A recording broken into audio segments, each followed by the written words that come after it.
Hey, Squaddies. Welcome to this week's episode of the Travel Squad podcast. Today, we're airing one of our most popular episodes from the past 3 years. We have hundreds of episodes now, and lately we've been replaying the most well-received and listened to episodes, and you all have been loving it. We're going to keep giving you what you want and give new Squaddies the chance to hear past episodes without having to go digging through the archives. New episodes are still launching every other week, while classics like this are airing in between. Enjoy the show and happy Travel Tuesday.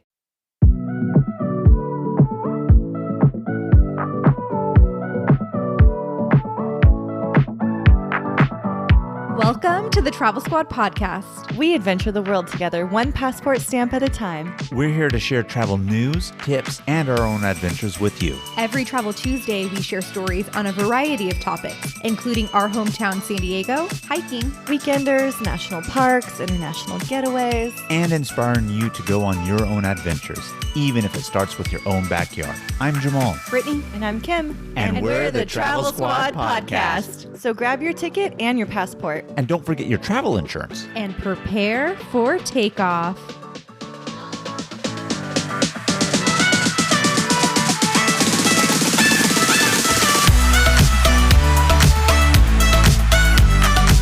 Hello, fellow travelers. Hey, everybody. Oh. Welcome to episode 97 of the Travel Squad podcast. Today, we're taking you to ZionNational Park, which is one of my favorite national parks in the country. This is my second time visiting the park, and I feel like I've gotten a really great experience of this park because this time we went, it was very hot. It was summer. The first time that I went, it was January. It was snow everywhere. We're making snow angels all over the place. It was beautiful. It's equally as beautiful in the summer, though. I'm really glad that we got to do it in both seasons as a squad. It's definitely a bucket list item, and I'm so excited to talk about it for more than one reason today. Yeah, and while it was Kim's second time, this is Brittany and I's fourth time going to Zion. I feel like we've talked about Zion many times in many different episodes, and we've never done a Zion episode, and finally we're bringing it to you guys, so super, super excited about that. It's such a quick and easy drive from Las Vegas, so we always like to try to squeeze in a trip to Zion when we go to Vegas and have the opportunity to do so. And Zion is known for many things, but one of my favorite things about Zion is the narrow red canyons and mountains that you see when you're there. It's such a beautiful Utah desert landscape, and it really reminds me of Sedona, Arizona. I know a lot of people know of Sedona. They love it, but just imagine Sedona on a more majestic national park scale, and this is what you get when you come to Zion. And even more exciting, we took this trip with our friend and honorary squad member, Charlotte, and we have Charlotte here today joining us on the podcast. So, Charlotte, so stoked you're here with us today. Hi, how are you guys doing? I'm fantastic. You're here. I said it. I'm excited. Finally made it to the podcast. Yes, Charlotte has been a little upset because she has taken a few trips with us. She was on our Yellowstone and Grand Tetons trip, and she also made it on a trip to Santa Barbara with us, and we haven't done an episode on that yet, and she has been upset with us because she hasn't made her podcast appearance, but here she is today. I'm mostly upset because the Grand Teton was probably the most beautiful thing I've ever seen traveling so far.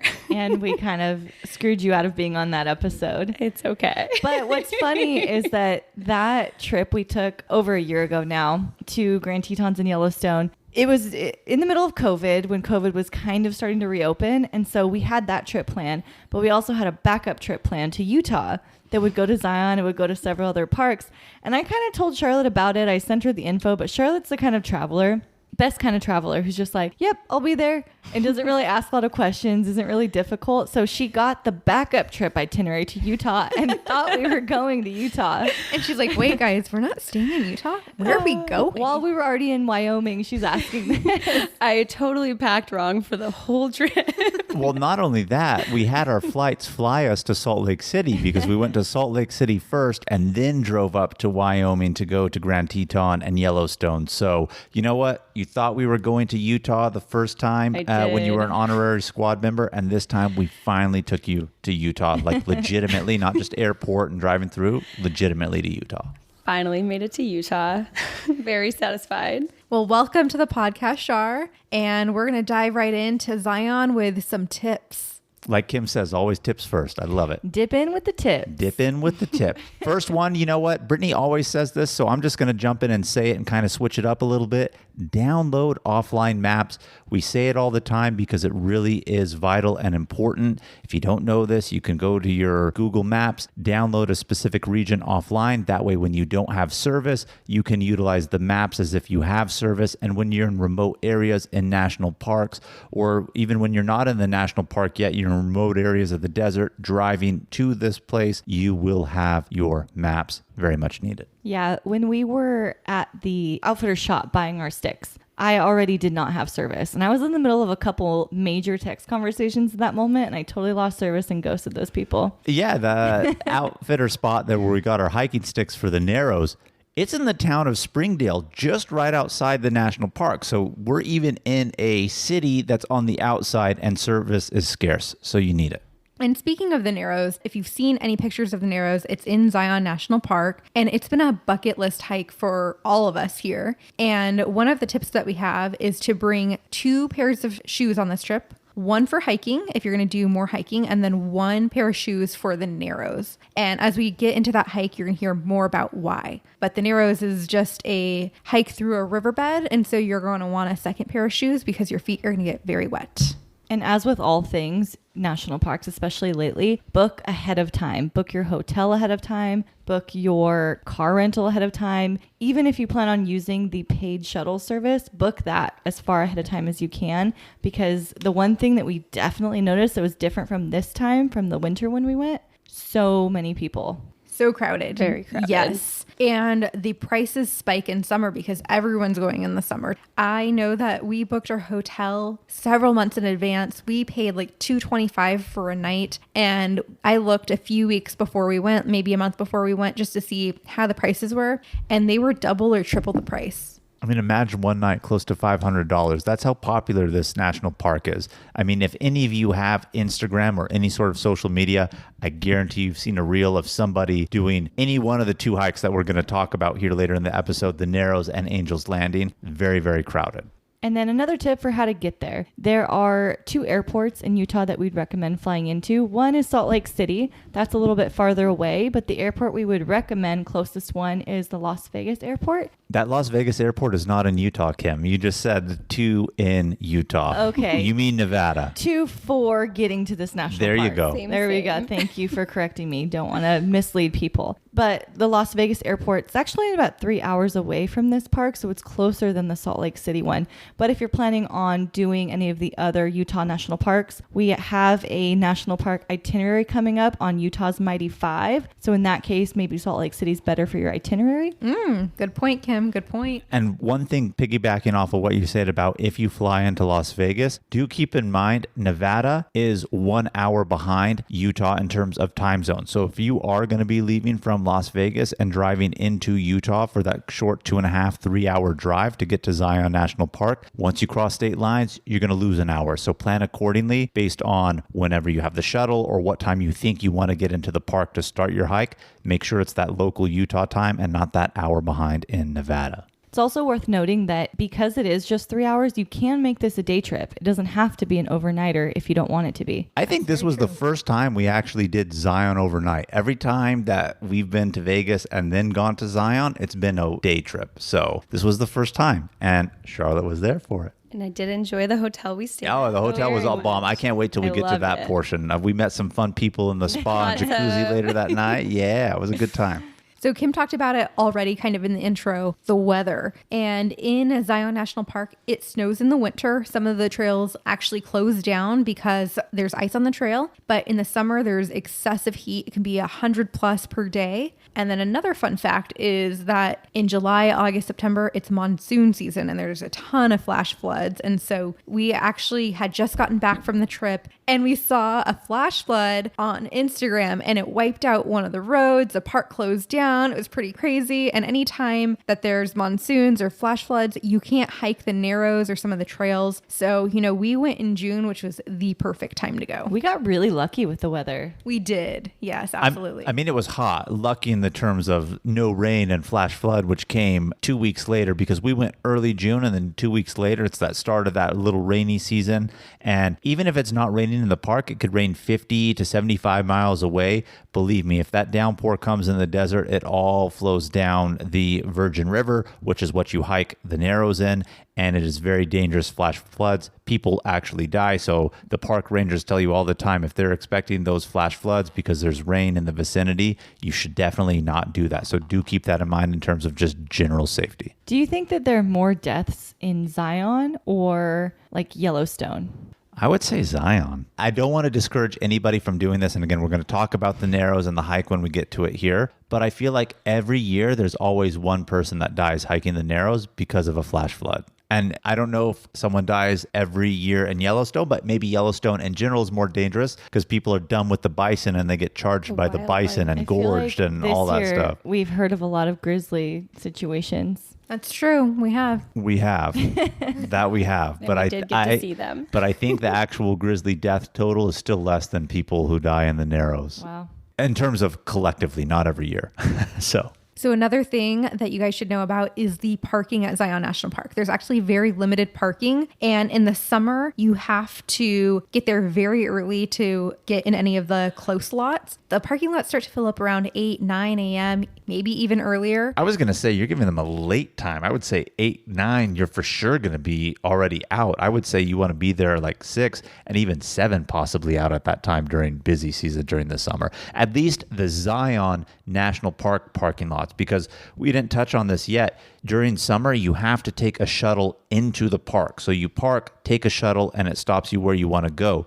The city of Springdale has parking all throughout the city. And if you park anywhere outside of the Zion National Park parking lot, it is paid parking. That is available still probably at the time. But the Zion National Park parking lot, really close, right at the shuttle, definitely fills up early. And so don't be confused because there's 2 shuttle systems. There is the Springdale shuttle system that gets you in and out of Springdale to the national park entrance. And then there is the Zion National Park shuttle system, which goes throughout the national park. And we learned that even if you park in Springdale, that doesn't mean you're guaranteed to get on the shuttle because the shuttle passed us. It was super crowded. And so we ended up having to walk to the entrance ourselves. Conversely, though, during the winter, they do not have the shuttle and you can drive in your car. And Brittany and I have been to Zion in the winter twice, one of those times with Kim. And even though the hikes that you can do are limited because of the weather, it's majestic on another level because of that. Less people in there, so it's more to yourself. You see it in that winter setting with the snow. But if you go during winter for whatever reason, do keep in mind you can actually drive your car in, but during summer months, you have to take the shuttle. So look online. I think sometimes the national park changes when they will start and end the shuttle. So look online always to see when those times are. A coworker of mine went about a month before we did in May, and he was telling me all about 2 different options you can use to get into the park. One is you can rent these like electric assisted bikes. So you don't have to pedal your whole way in, but it's for miles and miles. You're just on this electric bike and you get to see the beautiful landscape.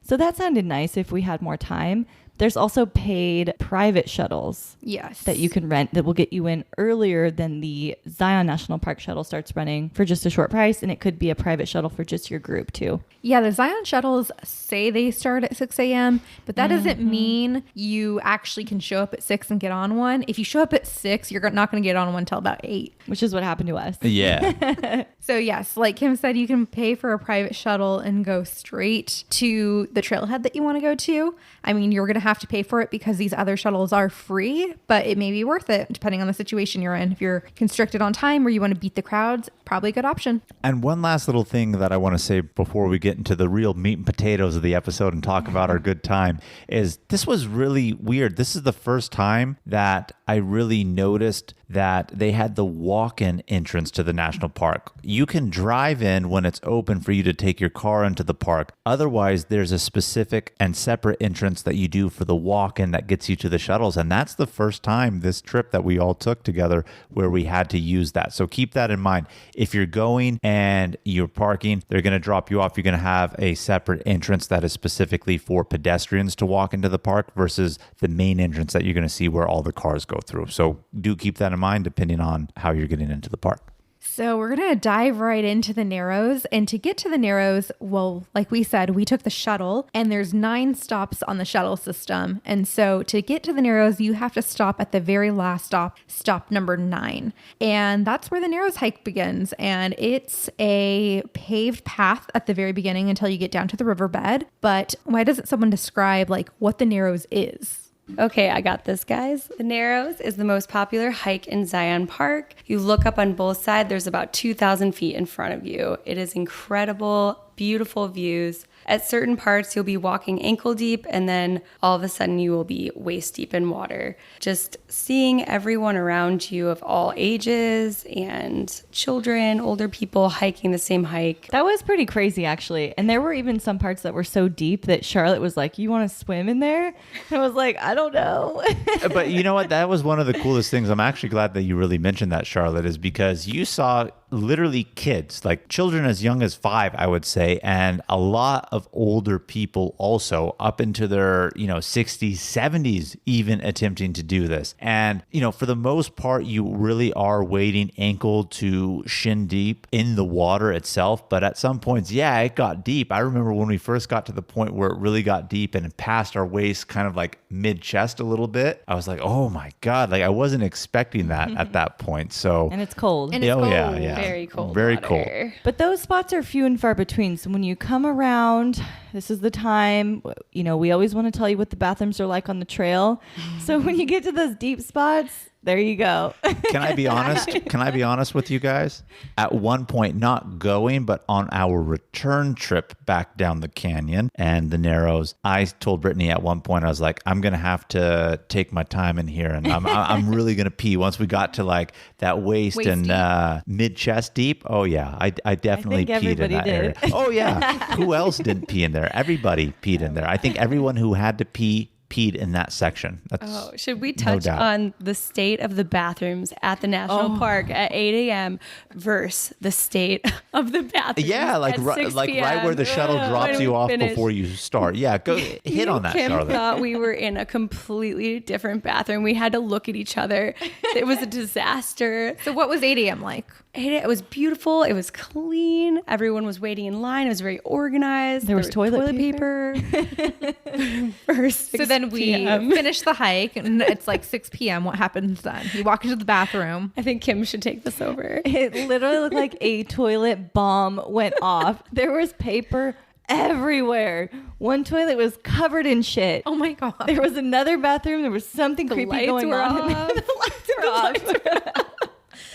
That's like a scary bathroom. Every woman that came in said, "What the hell happened in here?" It was terrifying. They asked that question as Kim was leaving. If I'm being honest, I think she's the one who dropped the bomb that she's talking about in there. Oh, that could not have possibly been for me. That looked like a literally Goblin. Can I tell you something though? National park bathrooms are always hit or miss. And, sometimes you get some that are really clean. They don't smell whatsoever. And like you said, in the morning it was fine. But, throughout the day, I mean, there's going to be a collection, right? But you told me that about the ladies' room. The men's room had a smell to it, but it was actually still clean, which shocks me because you would expect men to be dirtier. And so I come out and I'm just thinking to myself, oh man, like I had it lucky in there compared to what you ladies are describing. Yeah. So I think, Brittany, you didn't even use the bathroom. No, because I was holding the line for the shuttle. And so you and Charlotte went and then Jamal went. And when you guys came back, you're like, nope. And I was like, I am holding it. That was a good call. And I waited till we went back to the visitor center. Pristine bathrooms there at 6 p.m. Because they got janitors there on the reg. It's not in the middle of the park. I mean, they got all the employees working there. But I'm glad we touched on the bathrooms. But let's back it up and talk a little bit more about the Narrows. I mean, this is too epic to not really get into a little bit more detail here on it. And you just see the different colors of the canyon walls. I mean, you're literally hiking through a river that you have the canyon walls. They go up anywhere between hundreds to sometimes, I mean, it feels like thousands of feet above you, right? It's almost like, it's a bad analogy, but a good analogy at the same time, like your own mini Grand Canyon. And imagine you being at the bottom of it and you're just hiking through it and you see all these different colors. Everyone's doing the same thing as you and experiencing it. There's almost this kind of like camaraderie, even though there's too many people there that kind of pulls from it. It also makes it exciting at the same time. So there's that little give and take, but I enjoyed it. I don't know though, because we've been talking about doing this hike for years, if that now that we did it, I was expecting more from it. And I don't want to say I didn't enjoy it, but at the same time, like I thought there was going to be more, but it's still a hike that you have to do absolutely in Zion. And not just are the beautiful red rocks towering over you, but then you have this turquoise blue water that you're going through. So the contrast between the red and the blue just makes it look so beautiful. And the water's really clear and it's just cold and it's a whole vibe. Yes, I do think it'd be better without all the people, but it was never crowded to the point where we were like shoulder to shoulder. Right. And of course, like any hike at the very beginning, there's going to be more people there. But the really cool thing about this hike is it's a very long endpoint and you can kind of pick and choose when you want to turn back and head back. How long is it totally if we were to go to the very end? I want to say it would take us, if we wanted to go to the very end, it would take about 4 hours. And we went about 2 hours. So we only went like half of the way about there. 9 miles. 2 hours in one direction, mind you. I just want to say we went. So 4 hours in one, 4 hours back, 8 hours full day hike if you really want to go far. But that is one thing that was actually really cool. You're right. A lot of people get in there. It's one of those things. Everyone's excited. Some people turn around a little too early. The further you go back, those crowds thin out and you have more of the park and the Narrows to yourself the further you go. So do keep that in mind. The crowds thin. And I had looked at a map and I wanted to get at least to Wall Street. And I wanted to get to that point because that's where the walls of the canyon start to narrow in even more and like really become the Narrows. And I knew that looking at a map, we would have to pass this junction of another stream, like entering into the Narrows. And that was called the Orderville Canyon. And so I knew that when I saw that, we were going to be pretty close to that section. And I think we made it to Wall Street before we turned around at that point, too. We did pass that. And I don't know what was going on with you ladies, Kim, Charlotte, if Brittany and I were just going too fast, or if I know you were taking your time enjoying it. It's so beautiful, too. But when we got to that split point, you know, there was a couple other times that Brittany and I slowed down, waited for you guys. But when we really got to that split, we said, we have to stop. Like, I don't know if Kim and Charlotte aren't going to go the wrong way down this one. And then we waited. And then I think, Charlotte, you were actually starting to go down that way. We're like, Charlotte. And then you're like, oh, yeah. You're like, oh, yeah. If you guys weren't here, we would have gone the other way. Of the hike and the lighting changes on the canyon walls. We were really freely enjoying it. We were in the moment. Yeah. We were. No, it's great. It's great. We were in the moment just as well, too. But when we got to that spot, I knew we had to stop. Otherwise, you were correct. Well, maybe, go the wrong way. So you guys confessed that you were getting out and going on the side banks. And so this is something I didn't know before doing the Narrows, is that it's not all river. You don't have to be in the water the entire time. There's a lot of times where there's dry parts on the sides, so you can get up onto the sides and just hike. You don't have to wade through the water the whole time. There are some parts where you have to be in the water. There is no side. So Brittany and Jamal, any chance they could, they would get out to the side and walk the dry parts, where me and Charlotte were like, we're splish splashing around and we want to be in the water. Well, I don't think it was because, and you are correct, stay in the water. But I don't think it was because we were trying to avoid the water. I enjoyed being in it. But like we said, it's ankle to about shin, knee high. And you're right. Certain points of it is very, very clear. Some points, not so much. So we all rented our hiking sticks, which I think we should touch on a little bit more later before we forget about where we got it from, how much it costs, because they're vital. Because if you don't have those hiking sticks, sometimes you can't see the bottom of the river. And so you're wading through all these uneven rocks. So you need that hiking stick. So sometimes when there is that little bit of opening, I said to myself, it's easier for me to just kind of get off to the side, and bypass. It's not very long, those little bypasses, but, versus wading in the water and how slow it is navigating through all those rocks and not seeing the bottom, it does give you a little bit more extra time that you save. So I think that's probably how we got in front of you guys too. But I think a lot of it wasn't because we didn't want to be in it, but because it was giving our feet a little reprieve in a way.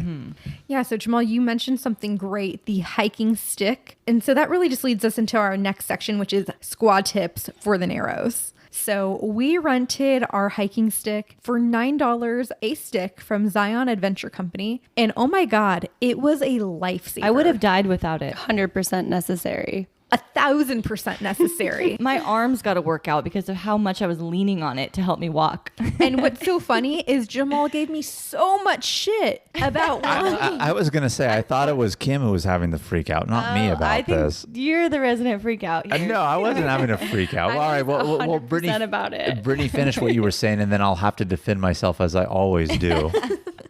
Well, I had done some research, and every single article I read was like, you need a walking stick. If there's one thing that you want to rent, don't rent the shoes, rent the hiking stick. And I was like, okay. And it was like, if you want to twist an ankle, don't rent the hiking stick. And then Charlotte was texting saying like, hey guys, are we getting hiking sticks? Like, what are we going to do about this? And so I did the research and was like, let's get hiking sticks so we were all safe for this hike. I think the only reason we didn't rent them ahead of time was because we also heard you can find them at the trailhead, that people would just leave, but that is not true.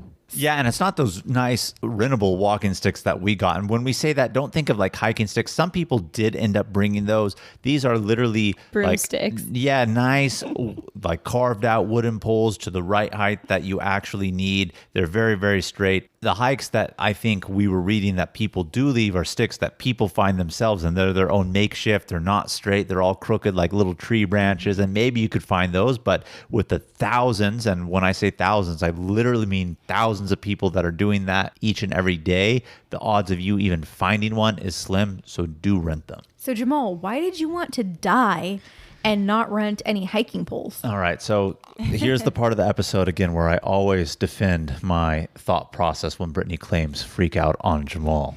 So I did not want to die, number one. And I even said to you later, and I just want to say, can we give credit where credit's due? When I'm wrong, I feel like I always tell you I'm wrong. And I admitted on this hike that I was wrong and they were very much needed. But you kept looking at all this stuff like, I have my hiking poles. Like, should we bring our hiking poles? But they don't fit in the carry-on even if we angle them. Like, do we want to check a luggage? And like, you just kept talking about it, like kept talking about it, thinking different ways, looking at TSA, what's regulations, how can we take this? Can we really fit it in the carry-on without having to do the check? I had a very thorough discussion with myself. Well, it wasn't just with yourself, it was with me. And quite frankly, I don't want to say I was getting tired of it, but I felt like, wow, she's like really obsessing about this. So basically when I found out, I'm just like, Brittany, like calm down about the hiking sticks. Like either way, like I think we'll be fine. Like I'm sure it will help us, but I think we'll be fine. And I, again, stand corrected. I admitted on the hike I was wrong. The hiking sticks, yeah, I said it. Hiking sticks are very, very much needed for you. And I found a technique actually. Don't just use it with one hand. I found it very helpful to hold it with two hands and kind of use it almost like you were rowing yourself, like in a boat, like with an oar or a paddle. Bring it up like and kind of, and pull it kind of like sideways. It gave a lot more stability to it. And I told that to Brittany and I gave you credit and said I was wrong. Give me credit. You did that and tell me that didn't work. Yeah, I did that towards the end of the hike, and it was helpful. It was very helpful. Yeah. And even with the hiking stick, there was one point I still ate shit and like fell forward to chest deep in the water. Oh yeah, see, you guys were so far ahead of us, we didn't get to watch that one. We did not. I always get to see Brittany eat shit. I saw that and I was like, oh my God, like are you like I really thought she had injured herself. A good fall. So, the hiking stick was definitely clutch, but we have some more tips for you guys. We all decided not to rent any of the water shoes for the hike, and we all wore our own shoes. Charlotte, myself, and Jamal, we all wore tennis shoes. And Kim wore water shoes, and we all survived. However, I think the tennis shoes are a little bit easier to wade in than the water shoes. So the water shoes, yes, they're doable. And I had just gotten these water shoes because a couple weeks before I went to Mexico City, took a trip out to Grutas Tolantongo, got some water shoes, and I was like, sweet, I'm going to be in the water in a couple weeks. I'll just cop these and be good to go. And yeah, it's doable. There were other people wearing water shoes, but I would not recommend it again because, see, I was thinking they're grippy. They'll be good for grip. You won't slip. And that was true, but I did not take into account the thickness of the sole. Which is not very thick. It's not very thick. It's very flimsy. And what about the mesh like top? Yeah, so that's the problem. Every rock you step on, every rock you stub your foot on or your top of your toes on, you're going to feel it and it's going to hurt. And you can move faster down the river if you have a thicker sole. So I would even honestly recommend renting the shoes because then you don't have to worry about taking wet shoes home.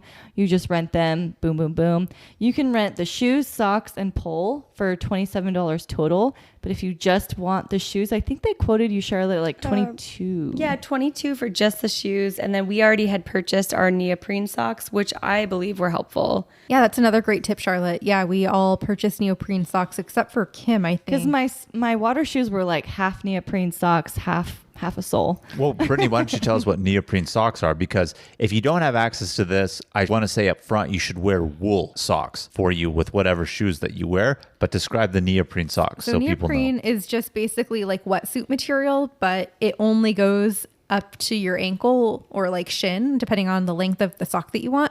But it's the same material. They're a little bit thicker. And then, you know, if water does get inside, it's supposed to warm the water against your body temp so your feet don't get super cold and that you're not freezing. But if you don't have them, wool socks would probably work pretty good. Yeah, don't wear cotton socks, either wool or the neoprene. That is definitely for sure.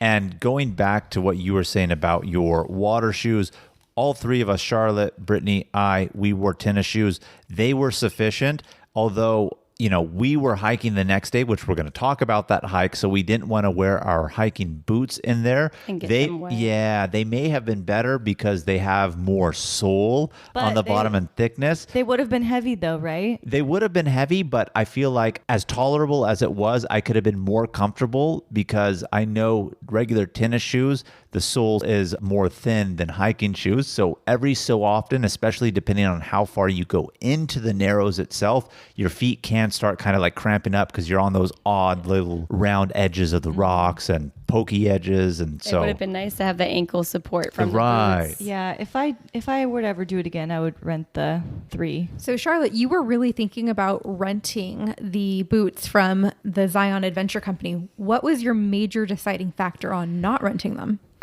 I think I just wasn't sure on how long we were going to hike. I always feel more comfortable with boots on with the ankle support. And also the boots that you could rent from the store, they had like holes in them to drain the water. So I don't believe that they would have gotten heavy. Looking back, I agree with Kim. I would probably rent the boots for the next trip or suggest it to someone else. But I was just a little bit torn. I was fine in sneakers though. So whatever preference someone would choose would be fine. But speaking of renting stuff, before we move on to some of our other squad tips here for the Narrows, and I guess this is a squad tip too. We were in a serious dilemma. You hear all the time, like this place where we rented our stuff from, other places, they have outfits for the Narrows. And by the outfits, I mean specific like water waders overalls to kind of help keep you dry and get things out.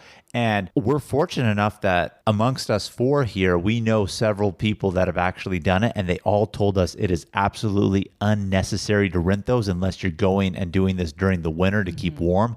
During the summer, don't waste your time getting any of that clothing gear. You just want either the shoes, the pole, and the socks itself. But the actual like waders, don't waste your time getting. Yeah. In fact, I would duck down and get water on my hands just to put on my body because I wanted that. It was hot. Yeah, it was hot. Even though you're in the canyon's a little bit cooler and shaded, it's still very warm. But as we're talking about things to rent and things to wear, you want to wear synthetic clothing. You don't want to wear any cotton. Anytime you're wearing cotton, it stays wet and it's going to cause you to chafe. So if you are wearing shorts, make sure that they're like the polyester or like workout type shorts. Same for the shirts. Don't wear anything that's going to stay wet. So wear wool or synthetic clothing, and that'll help keep you warm and dry. And by the way, even if you do wear synthetic clothing, shorts for working out, you may still chafe. In fact, we were getting dressed that morning and Charlotte was like, oh, don't you chafe? And I was like, no, not really. And then I got the worst chafing in my eyes because you're wet the whole time. So your wet skin is rubbing against each other. I don't even have a tip to prevent that. I just know be Gold Vaseline. Vaseline or Gold Bond? Lube up before you get out there. And another tip we have is to bring a dry bag. All of us actually purchased dry bags for this trip. And, you know, it was helpful to have. It kept everything dry and ours were all lightweight and easy to carry. So I think it was like $10 or something on Amazon. We'll link it in the show notes. And actually on our website, we have a page on there, travel products for sale. So we'll link it in there and as well as every other travel product we've ever mentioned. Yeah, and you want that dry bag because you want to keep your phone safe, number one. Even if it's waterproof, I don't mess around with that BS. You still want to keep... You've learned your lesson. Yeah. I've learned my lesson. You do want to keep it safe. Secondly, you're in the Narrows for a long time. You want food. You want lunch potentially. I mean, the last thing you want is a non-waterproof backpack and have whatever food you brought with you get soaked and wet. So the dry bag is essential. Definitely do keep that in mind and for sure get it. So we mentioned the weather earlier. The best time of year to hike the Narrows is late spring into early fall, but just be mindful of the monsoons and the flash floods and all of that, and just kind of be mindful of the water temp. And they actually don't even let you into the Narrows unless the water is flowing at a certain rate. If the flow is too fast, they won't even let people get in the Narrows. It was already hard to hike going up the stream and it wasn't flowing that hard. So I can imagine if it was flowing like double, it would be miserable. Yeah, it'd be really And difficult. dangerous. You might have chafed more, Kim. There'd be a lot more chafing. And then we had mentioned the shuttles earlier. Make sure you're on the shuttle before the last shuttle of the day. And again, the shuttle times in the park go later than what they go in Springdale. So you could take the last shuttle coming out of the Narrows and not be able to catch the shuttle in Springdale. So just keep that in mind. We did walk back to our car because we saw the line to get onto the shuttles for Springdale and we're like, fuck this, let's just walk. Luckily, we were close. We were at shuttle stop 3, so we were 2 away from the entrance. So those Springdale shuttles that we're talking about, again, this is run by the city to get you to the front gates of Zion. So your Zion shuttle is only going to run you to the front gate. If you park in zone shuttle 10 for Springdale, which is a mile and a half back in the city on that single road, you're going to have to walk it yourself if you get there too late when they stop that. So do keep that in mind. If you don't get that upfront ZionNational Park parking and have to park in Springdale. You may be able to get a hotel like we did that's on that main road. And depending on what time you start your hike, you may just want to leave your car there and walk in. That's true. Hey travelers, let's take a quick detour to talk all about our travel itineraries that we've created just for you. We now have 6 different trip itineraries. 1 week in Kauai, An American Southwest weekend or road trip. A week in Yellowstone and Grand Teton National Parks. a road trip adventure featuring all 3 of Washington State's national parks, Big Island, Hawaii, and an Arizona road trip that features all 3 of Arizona's national parks. We are obsessed with these. These itineraries are 20 to 30 page PDF guides with every detail of the trip laid out. We're talking where to fly into, the exact route to take, where to stay, park entrance prices, where to eat, and driving distance between attractions, plus what things to see and do, even the hikes we recommend and their mileage and the time to allot for each one, and so much more. We have story highlights on our Instagram at Travel Squad Podcast where you can see the full guides. We've done all of the research and have taken these exact trips, taking out all of the guesswork from the planning, so all that you have to do is show up and have fun. Purchase your comprehensive Travel Squad podcast itinerary on our website at travelsquadpodcast.com. Best of all, they're on sale right now for $30. So travel on over and get yours today.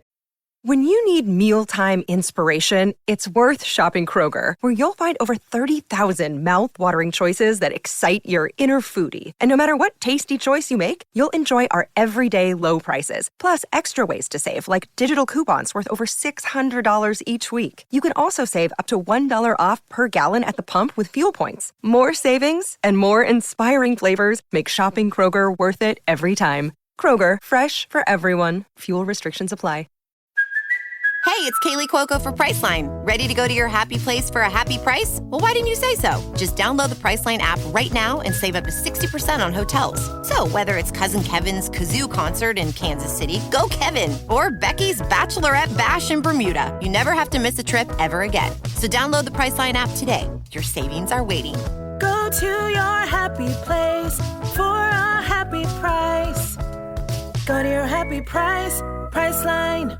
So when we finished the Narrows hike, we got out and there was an amazing brewery right there. But because we had the hiking sticks and they had to be returned by 7 p.m., I had to rough it in my water shoes on the hot pavement, trekking it all the way back to the stick place to return our sticks. Zion Adventure Company. That's what it was called, right? Where we had to return it? Yes. Yes. And then luckily we were able to get back in our car and then drive, thank God, back to the front where we did return to the brewery. Yeah, and that was really cool. Like literally right outside the entrance of Zion National Park, there's several shops. There's like the visitor center, several places to eat, and they had that brewery. And we were like, after this long hike, we for sure want to have ourselves a drink, some beer, and we decided we were going to eat there. So we drove the car there. We all ended up changing out and taking off our shoes to get into something more comfortable. And how white were all of our feet? Like imagine, when you get in water a long time and really, really pruny, but all our feet were like super white and pruny. It was like actually kind of disgusting at the same time, but cool to watch. But you have to get comfortable before you go out to eat. You do want to take off those wet shoes. So the Zion Canyon Brew Pub, I would highly recommend it after our experience there. 10 out of 10 would recommend. I really enjoyed it. The food and the beer was pleasantly, surprisingly good. Yeah, there was a little bit of a wait, so we all got a beer to celebrate that we just made it through the Narrows, and the sour beers were delicious. Yeah, was it a cherry? I thought it was a pomegranate. Pomegranate, that's what it was. It was really good. And then when we sat down to eat, and I think the wait was only like 30 minutes or so it wasn't too bad. But we also ordered another round of beer, and the three of us girls got sours. And so he's like, pitcher of sours. Our server was amazing. He was really cool. He was really cool. I'm not going to lie. I don't know if it's because we didn't have a lot to eat, even though we did bring our lunch in and some snacks to have, or just exhausted from the hike. But those beers got me pretty saucy. I was feeling really good while we were having dinner and drinking those beers. We had, he had the answer to it, and he made us happy. Oh yeah, and it was funny. Yeah, and the burgers there was good. I mean, this was a really, really solid place to eat. Not even just for the beers, would recommend the food here. It was super good. We got to take him through the spread. So we had our waiting room beer, and then we sat down and we ordered another round of beers, and then what? The buffalo cauliflower. Ooh. And we learned our lesson because when we were in Montana and Wyoming, we ordered some buffalo cauliflower, and Kim and Charlotte ordered one, Jamal and I ordered one, and we could have split the whole. I mean, they pretty much served a whole head of cauliflower without cutting it up as like one deep fried piece. I mean, obviously I'm over exaggerating, but they were big chunks. So this time we're like, no, let's be good. We're going to split the cauliflower, and it was good. And they had an amazing blue cheese dipping sauce. It was gorgonzola. Well, gorgonzola blue, same thing, but different at the same time. But you are correct. And it was so creamy, so smooth. It was so good. It was absolutely delicious. Yeah, and then we moved on to the burger, which was also really. We didn't move on to the burger. What did we do? We moved on to the side salad.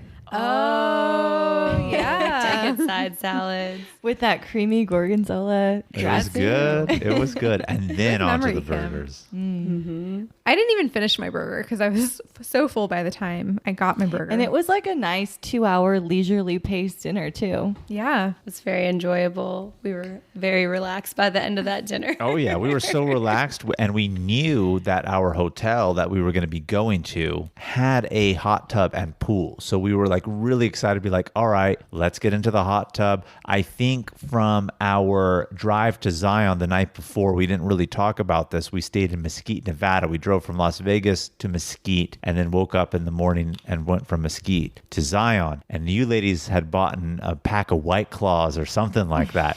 So there was still some White Claws, and we're like, we got to take the White Claws to the jacuzzi. But let's talk about the hotel that we stayed at, because I think we all love the hotel. And then when we get to it in the morning, they had a bomb ass fucking breakfast. Let's not kid ourselves. Woo! Whoa. So where did we stay?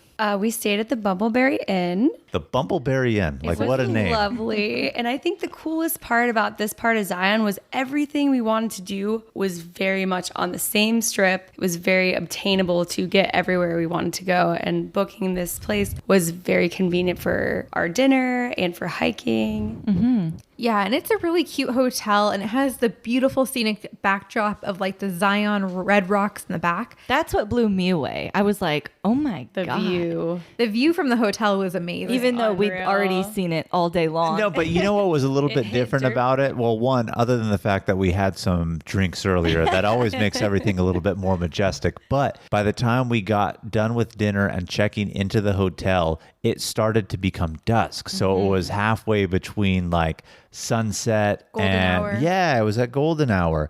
And so just the way the light or what was left of it hit those rocks, it was even more special and majestic. It made it really, really cool. Yeah, and they had a hot tub. So we're like, you know what, guys? We always talk about going swimming or getting in the hot tub at hotels. And a lot of times we just like hit the ground running so hard and we don't get back till super late. But this time we all got in, enjoyed some White Claws, and just like relaxed before we went to bed. We met a nice couple in the hot tub. Yes, they were hilarious. Jamal made friends with them, of course. Oh yeah. Well, I So think. Well, nice. did I start talking to the lady first because she came in, then her boyfriend came in after the fact. But they were older than us. They were from Northern California, San Francisco, close to our hometown, not Charlotte's, but Kim, Brittany, and I's hometown. And so we just kind of started talking from there. Then the boyfriend came in.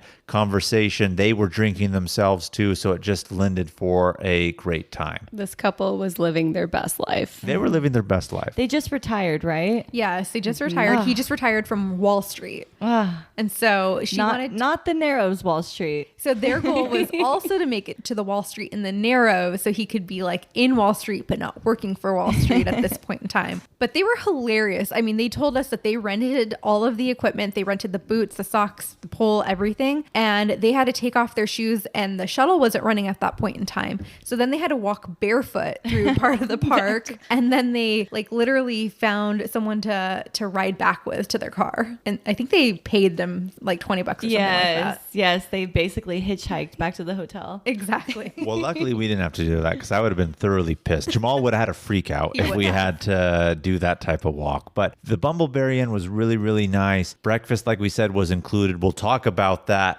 after we get into our next hike because that's when we had it. But it was $225 a night. And I mean, I think we all just really loved the hotel. And how it was decorated was so Yeah, it had like a cute. modern rustic type feel. I would highly, highly recommend the Bumbleberry Inn for your stay in Zion National Park. Close to the entrance, moderately priced, and very nice. comfortable And- beds. Oh, me and Charlotte cuddled the fuck out of that bed. So much cuddling. But if you guys are to go, so we went in June 2021. If you're to go anytime in the future, they may have their kitchen rebuilt. And so the name Bumbleberry Inn, they're actually known for their bumbleberry pie, which unfortunately we did not get to try because they had recently had a fire in the kitchen, which took down their whole area. So we have to return for that pie. Yes. Do you know what bumbleberry is? I have no idea, honestly. Never heard that before. Anyone? No. So it's actually not one specific berry. It's a combination of berries. It's like blackberry, raspberry, strawberry, blueberry. Whoa. And you can throw in some like apple or rhubarb, but it's like a mixture of all of those berries. So it's not together. one single berry. It's No. a mix of Plethora A of plethora. berries. Interesting. Well, we're Sounds going to good. definitely have to go try it. But it's not good that their kitchen had burnt down. But when we get to breakfast, because it was burnt down, they gave a complimentary breakfast for everyone staying in the hotel to a specific restaurant, which we're going to touch upon very, very soon. And that was a highlight. So if you stay at Bumbleberry and their kitchen's back up and they have their homemade breakfast, probably going to be bomb, can guarantee it. But at the same time, if you have more time too and staying multiple days, I do recommend the restaurant. We'll touch on later. But we woke up the next morning after booze and White Claws in the hot tub to go hike another one of Zion's classic hikes, Angel's Landing. We woke up extremely early. What time do we wake up? Was it 4:30? Yeah. Yeah. 4:30 a.m. on a vacation. We're waking up. Criminal. Vacation. We quickly get in the shower. Brittany's like, 2 minutes only. So we just basically wash the pits, get out. Shower lineup strong. We had to shower 2 at a time. Just the pits, Kim? Just the pits. I could think of a couple other things that might need a little bit of washing there was no too. time for that. Okay. So we did that and we got to the shuttle line at 5. 6. No. We woke up at 4:30. I thought we woke up at 5. Or did we wake up at 5:30? It's a little hazy. I think it was because of the drinks the night before, but let's put it this way. We arrived at the hour that the first shuttle was supposed to be leaving. Which is 6 a.m. We got there a little bit before that. We were on Because by point. the time we washed our pits, got dressed, and then we had to park, and then we had to walk in, all Yeah. of that. So by the time we went through all of that, it was a little bit before 6 a.m. Okay. But at the same time, that was also part of the problem. From the 6 o'clock to 7 o'clock hour, they only have one shuttle that comes every 15 minutes to take you. And then I heard a park ranger tell somebody else when they were complaining about how long it was taking, and rightfully so, even that early in the morning, the crowd there to catch the shuttle was ridiculous. And they said, oh, at 7 o'clock, we're going to have a shuttle that comes like every 5 minutes instead of 15. So the pace picks up. So if you get there early, but not early enough to be on one of those first two shuttles, it's almost like you're wasting your time. So we learned that lesson ourselves. But anyway, Angel's Landing is one of those iconic Zion National Park hikes. Brittany and I have done that one twice. We attempted to do it a third time with Kim when we had gone in the winter, and we completed 3/4 of it, but wasn't able to complete the climactic point where you have the chains that you have to use, and those chains are there to protect you because on either side there is a sheer 1,000+ foot cliff. Yeah, and you could, but it was too snowy for us to do those chains at that point, so we never did. And we thought to ourselves, this is the time we're going to do it with Kim and Charlotte just as well. So we had been talking all about hiking Angel's Landing. We were looking at pics. We were getting all excited for the chain section and going through all of that. And I then don't know there's if excited would be the word I would use. what word would you use? Fearful? But then, you have to go intrigued. Yes, they were very intriguing. So we were super excited about the Angel's Landing hike because we have been looking at pictures. Some of us were really excited. Some of us were terrified of the chain section of the Angel's Landing hike. And so we're super excited to finally get on the bus. We get on the bus. You have to get off at stop number 6, which is the grotto. And you cross the street and you start the hike from there. And it's really a nice hike. It starts off pretty steep from the beginning, but at one point you start to gain some elevation. You get some really good views of the canyon, Zion Canyon. And when you think that like you're super tired, it starts to level off and you go through what they call like refrigerator canyon because it gets really cool and it's really shaded. Is that where the owls were? Yes. And you have to be quiet because the owls are living there and they don't like human noise. They're so cute. Yeah, they were like see one. endangered Mexican spotted owls, if I remember correctly, Yeah. what's in there. But Angel's Landing, the hike itself is 5 miles round trip. You get an elevation of 1,630 feet. So you start in the canyon and you gain that elevation of about 1,600 feet. And so Brittany's right. It's a very, very steep incline. You get to the point where you're in the canyon. During the summer months, that canyon is a very nice reprieve because it's shaded. It's cold. It's about 20, 30 degrees cooler than anywhere else. So that gives you that nice little reprieve. And then you get to a point that's called Walter's Wiggles, which is a set of 21 steep ass switchbacks. And once you complete that, you get to the point that is the climactic point of Angel's Landing, which is the chain section that we were talking about. Yes, but before you get to the chain section, you're at a lookout called Scouts Lookout. It has really, really great views from there. And we were in a dilemma all morning because we told you we had a free breakfast, but the free breakfast had a time limit on it. And they were only going to be serving breakfast, or the vouchers were only valid until 11 a.m.? It's at 11 a.m. These were free vouchers from Bumbleberry Inn at the restaurant Oscar's because their kitchen was burnt down. And so we had it all planned out in our head. Like if we wake up at 4:30 and we get there, we're going to get on the shuttle at 6. It's going to take us this amount of hours to hike. We're going to be down to the car, out to Oscar's, and it's going to be perfect timing. Very efficient. Great breakfast, back to Vegas for a pool party. It was going to be so efficient. But you know what? It was a little bit more crowded than we anticipated. And when we got to the chain section, there was a line for the chains that we had to wait for on top of the line for the shuttle that we had already waited like at least 45 minutes. Yeah, we didn't even get on the bus until 7, I think. So Later than that. Yeah, we about didn't get on until like 7:30. the third Yeah. shuttle after 7 when they started coming more frequently. So then by the time it got us through Zion Canyon itself to get us to the Narrows, it was late. I don't think we started until like honestly 8 or a little bit after 8. So like halfway through the hike, we're like, all right, we're going to give up breakfast. Like the hope for breakfast is just like over I and never done give with up now. hope. And that was a shitty thing to give up. You know, we love free breakfasts at the Travel Squad here. So that was like devastating news to be like, no breakfast. We were booking it up the trail. But we we committed were. to that fact. So let's talk about the chain section. What happened there? Yeah, what happened? I'm looking. The audience can't see this. I am dead eyeing Charlotte and Kim right now because the chain section mishaps is on these two. Well, over first here. of all, I never wanted to do it. What? And What happened to when be we? fair- Well, hold on though. But what happened when we went in winter that one time? You were gung ho for it. We I didn't. didn't know what we it didn't was. do it because there was too much snow and it was slippery, and we forgot our crampons. So we did something else from Scouts Landing. You could go the opposite way Which and was continue on beautiful. to. It was beautiful. You were talking earlier how we made snow angels, Kim. It was beautiful. Yeah. But you were gung ho about it one time, and then this time I think you did a little bit more research and got into your own head, which I don't blame you because Jamal gets into his own head all the time. But Yeah, not to mention that this is one of the iconic places in the park where people frequently die. well, iconic places where people die. Okay, true, but Arrows too. but at the same time, the sign before the chains I think says Good luck. 17 people since the year 2002, 2003. So it happens. It happens. 1,400-foot drop right below. Make one wrong step.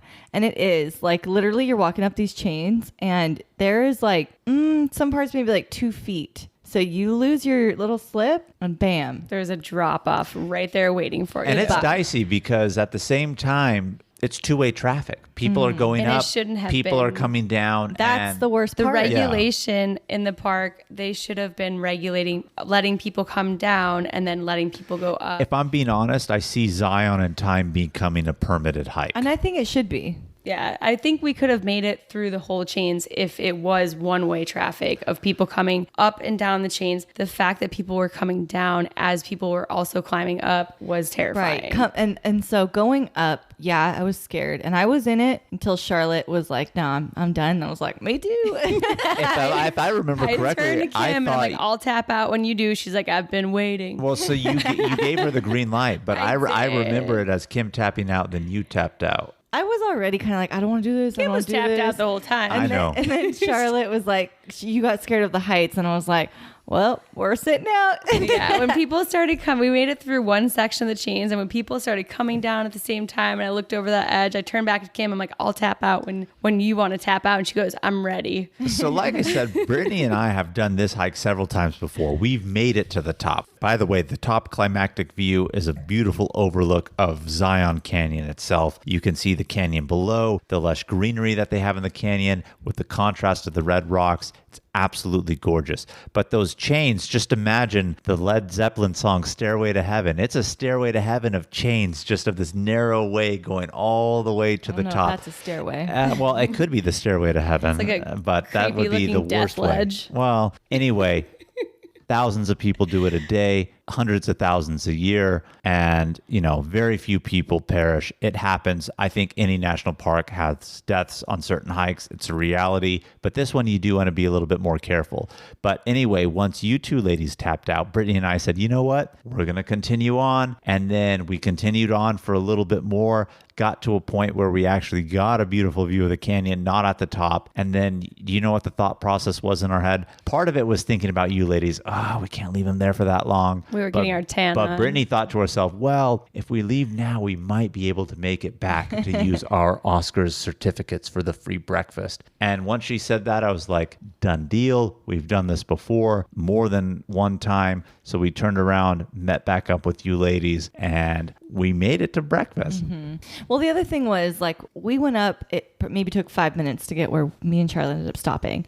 And then there was more chains to where you guys went to that plateau. It's probably about 5 minutes, another 5. But everyone that was going up or coming down was like, this isn't even the hike. Just wait until you get over there. And because once you hit that plateau, you guys were, it's probably another 30 minutes because of all the people. Yes. Oh yeah, the Like, chains fuck no. the chains section is literally a half mile of chains. If there was less people, that hike would have been more enjoyable. I'm excited. At the top. I see the trend in the national parks for a lot of places starting to go and be permitted. I think this one will be permitted in time. Maybe with less cross traffic, I think you ladies would do it because I don't disagree with you. It makes it scary. I think Brittany and I had the comfort factor because we've done it before. We know what we're going to get into. But yeah, we thought to ourselves, all right, we have our flight later that evening. Let's go get breakfast. So we did call it quits. But if I'm being honest, we called it quits because these two over here called it quits. Even coming back down the 5 minutes that we did hike up, it was so freaking scary. Yeah, we did like the crab crawl down the side. With all those people, I'm just like, oh my God. It was like no one wants to move either. There's nowhere to go. If one person lets go, they're going to take out like 10 like dominoes. And what's funny is I even told you ladies that before the hike itself, like leading up to the trip, on the trip, I said, honestly, I wouldn't be concerned for yourself. I would be concerned for the person who's coming down. Like that's who you need to be worried about is that cross traffic of the person coming down because they'll be the one to take you down. And I did bring gloves. And so I did give them to Kim so she could grip onto the chains a little bit easier. So that's another tip. They get pretty hot in the summer. And then, of course, in winter, they get pretty cold. But another squad tip that we have is if you do want to do it with less people, hike it in off season. In summer, it's going to be crowded, but if you hike it in off season, like in winter or in October, it'll be really nice and a lot less people on the chain section, and it'll be perfect. The time we went with you, Kim, there was too much ice on the chain section early on to even continue. I think probably where we quit is actually where you and Charlotte quit too. So I don't think you've made it past a certain point. I don't think we even touched any chains when we went in the winter. Well, I think we got to it and then decided. So you're right. You made it maybe 50 feet further than we originally did. But Brittany, the reason why I say that though is Brittany and I had gone in winter with some other friends of ours and there wasn't ice and we actually made it to the top. And not even just Angel's Landing, Zion in general. I want to stress this. We touched on it earlier. Beautiful park in the winter. You can do less things, but it's majestic because of the snow, the ice, and there's less people there. So it makes it even more humbling and exciting and peaceful for you. And it's really, really great. So I do recommend that. So we booked it down that trail to the point where Charlotte, whose poor toenail was coming off. I lost a toenail. Like, you guys, stop going so fast. My toenail is coming off. It's hurting me. And we're just going to a stupid breakfast. Yeah, I think at one point Charlotte was like, are we really hurrying back for a breakfast? Like, Charlotte, we love free breakfast. But this one was worth it. So Charlotte, tell us about the breakfast. Okay, I was very against the free breakfast. I'm like, what kind of bullshit is this? We're going with a voucher to a free breakfast. Like, I'm trying to enjoy the scenery. I'm probably never going to come back here. And then we get to the breakfast. And honestly, the breakfast fucked. The breakfast was amazing. Definitely fucked.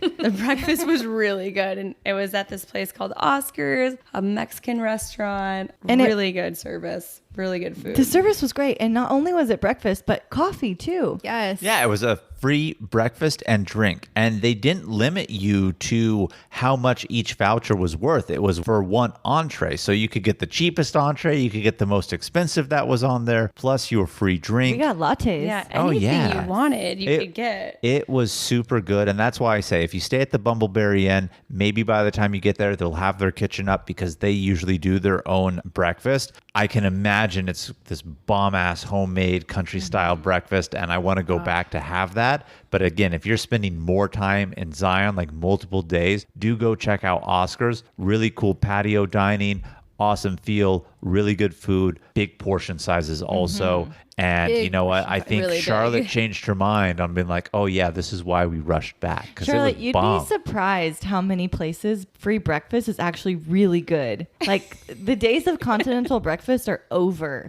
They've stepped it up. These guys, I gotta get my breakfast game back in. You really do. And I was just listening to one of our recent episodes, and I think it's when you guys were in Nashville and you got a free breakfast, but it was during COVID and it was to go. And it was a to-go container of fresh hot biscuits and gravy. Yeah. Oh, that was Nashville. Okay. Fuck yeah. So like when you hear free breakfast, you can't knock it until you try it. You hear free breakfast, I think a yogurt, like some Cheerios. I'm like, I'm good. And I know, I'll agree. Some of them are like that. And at the same time, you know what? You know our motto? fuck them hard. I'll take it free. I'll save a couple bucks. I'll still maybe pick up something later, just less than what I would need to otherwise. But when the breakfasts are bomb, and let alone as bomb as they were at Oscars, holy fuck, it made the whole trip. Like, we're still talking about it amongst ourselves. Charlotte's burrito was like as big as both of her arms put together. I could not even eat arm. a fourth of this burrito. It was wild. And the rest of us got this green chili horseshoe, and it was potatoes chopped with shredded pork, cheese, the verde sauce, topped with eggs, guacamole, and sour cream. And it came with a side of toast, and you could turn your toast into tortillas, which is what we did. It was amazing. And then Kim got a caramel latte or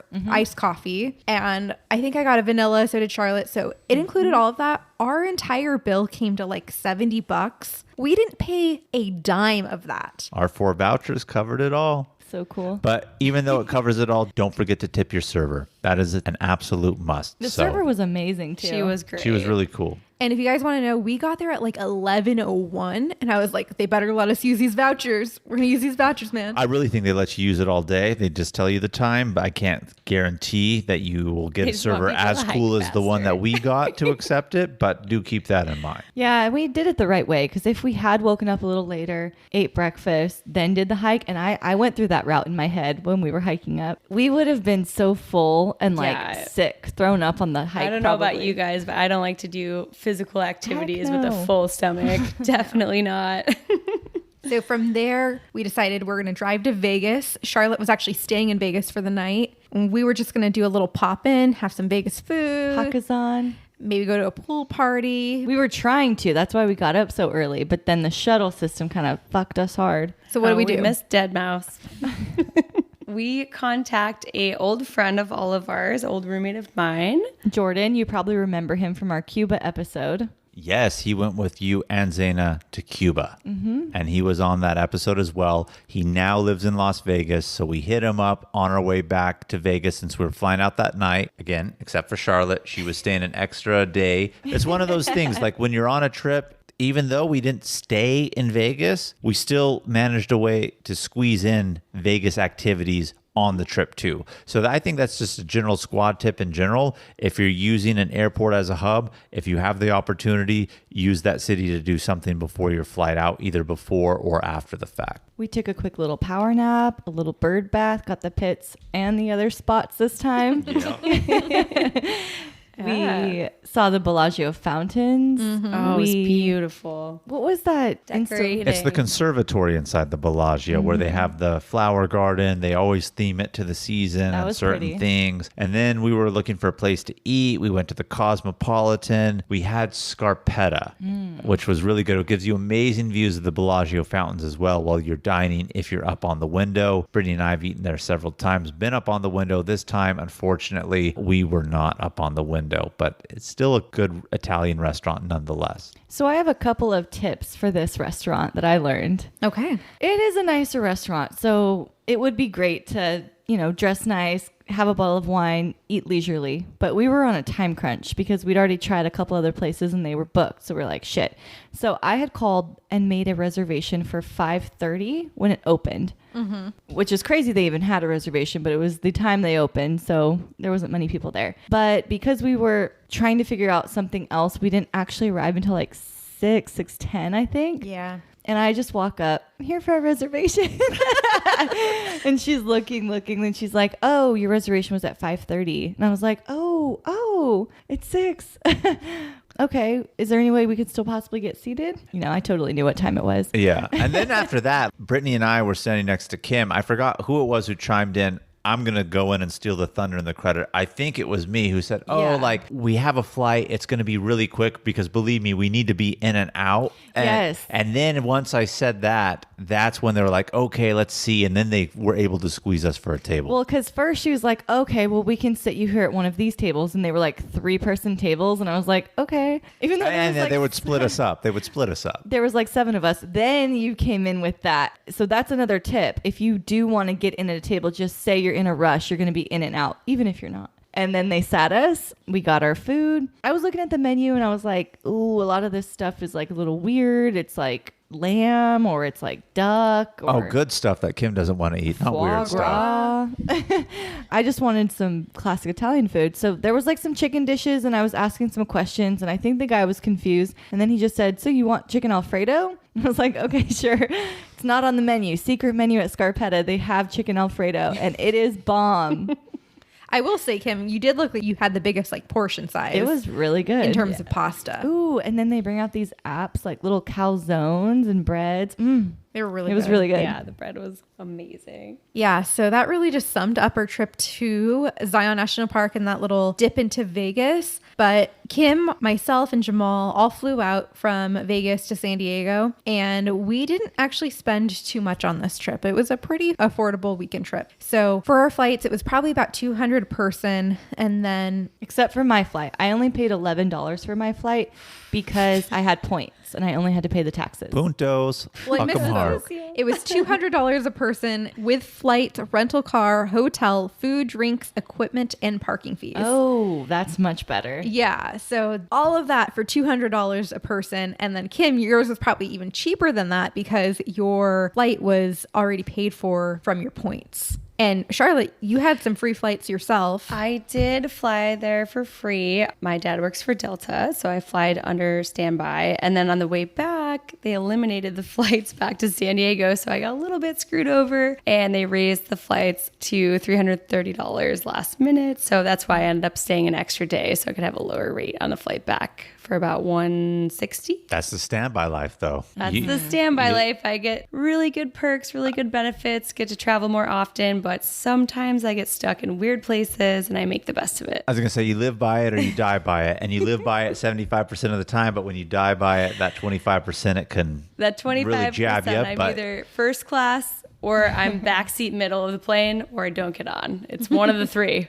It's a gamble every time. Not bad odds though. First class. First class is very nice. All in all, like, I just want to reiterate, sometimes national park trips, doesn't matter where you go, can be inexpensive. You'll have the entrance fee or, you may have your national park pass, but sometimes, again, this is one of the reasons why we started the podcast. When you travel as a squad with a group of people, you're splitting hotels, rental cars, other things, it makes travel a lot more affordable. So I just want to say, go out there and do it. And national parks are hot items right now in terms of travel within the United States. So Yeah, I agree. I think during COVID, this is our second national park trip, all four of us together. And it's really opening people's eyes up that are limited to travel at this time. Like, you may not be able to go overseas right now, but there's so much in the US that people don't even know about and are still learning about. Like, I mean, there's trips I went on this year to national parks that I would never have picked first, but I'm so glad I went. Really eye-opening things right in our backyard and driving distance, easy flights.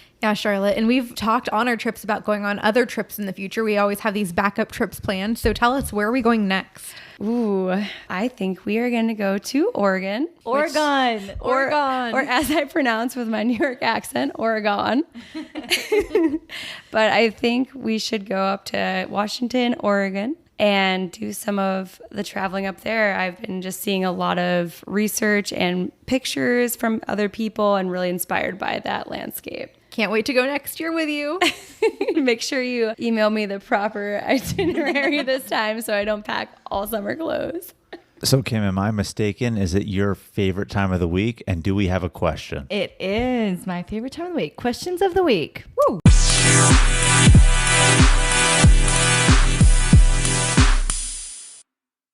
We have one question here. This one is specific to Zion, and they're asking, is this park better in winter or summer? I know how I feel. Well, that's a really tough question. I mean, in the summer, all of the trails are open. You really get to see the beauty of the canyon, especially in like golden hour. But in winter, when there is just that nice light layer of snow on the red canyons, that's really, really beautiful. And being able to like go off trail and make snow angels, that's really awesome with no one there too, because you have the whole trail to yourself because there's not a lot of people in the park and you can actually park at a trailhead. I would probably have to say winter for me. I'm going to have to go ahead and agree. I think winter, like we touched upon earlier, certain hikes you can't do or necessarily complete in the winter because of the weather, such as Angel's Landing, as we experienced if there's snow. But one time we were able to do it in the winter without you, Kim, because there wasn't too much snow on it. And so I just think because there's less people and it has that winter aspect in the desert, that little dust layer of snow, it just makes it absolutely breathtaking. I think when you're in nature and you have it more to yourself, it's a lot more exciting and better for you. During the summer, it's still just as beautiful. You can do more hikes, but the crowds sometimes, I don't want to say kill it, but it takes away from that more connecting spirit that you should get when you're out in nature because there's so many people there. Yeah, I think the only reason I would say summer was for the Narrows hike because that is freaking amazing. You can do it in the winter and wear those waders, though. That's true, but being that it was hot, I think added to it. But I do think winter too. And the older I get, the more I don't like crowds. Really? I agree. Seriously, like I don't even know if I want to live in San Diego anymore because I just hate the crowds of people. But I would have never thought we would be having this conversation. Hey, well, we'll see if this lives up because next time we're in Vegas, if Kim says no Hakkasan this time, then we'll know she's We'll for know for real. sure. We'll know she's for real. whoa. I'm not that old yet. Well, crowds are okay for clubs, but anywhere else, no. But I would say like the snow in the Red Rocks and doing snow angels and being like no one else around almost on that hike, that was just, you just can't beat that. I'm trying to think when I we think went, snow I is don't, beautiful. yeah, but I'm trying to think when we went, Kim, I don't think anybody was on that We trail with saw a us. couple other people who two. told us don't do the Angel's Landing because it's too icy. And that's another thing. I don't care about doing Angel's Landing. So I do want to go in the winter. And with that is the end of our episode. But yeah, there you have it. Winter's the answer, apparently, though. Thank you, Charlotte, for coming on this episode. I'm so glad we finally got to have you on. Thank you. Me too. I love being able to be on here with some people that are also passionate about travel, as I am myself. We'll have you back on for the Oregon episode. I cannot wait. For the Oregon episode, yeah. Oregon All or three- Oregon? We should take a poll. Oregon. I feel like I'm not the only one that says it wrong. It'll be a question for that episode. We'll find out the truth here. Yeah. I'm the glad. Oregon Trail. I'm glad all three of us were able to pop your podcast cherry in a way. So next time when you are on, it's going to be a lot more flowy. No, it was still flowy, but you know what I mean? Like there's always got to be that icebreaker. And this was the one though. So it's good. Well, thank you for having me. Love traveling with you guys. You're an honorary squad member and you're welcome back anytime. Always be a good plan B or C for Charlotte. Well, you're plan A. Ooh. Plan B assumes someone else is first. I don't know who else is first. You're it. Plan A. Oh, well, thank you. All right, everyone. Thank you so much for tuning into our episode this week. Keep the adventures going with us by following us on Instagram and YouTube at Travel Squad Podcast. Tag us in your adventures and send us in your questions of the week. And if you found the information in this episode to be useful, or if you thought we were just plain funny, please be sure to share it with a friend that you know would enjoy it too. And as always, guys, please subscribe, rate and review our podcast, and tune in every Travel Tuesday for new episodes. Stay tuned for next week's episode. We're going to have some more amazing adventures and tips in store for you. Bye. Everybody.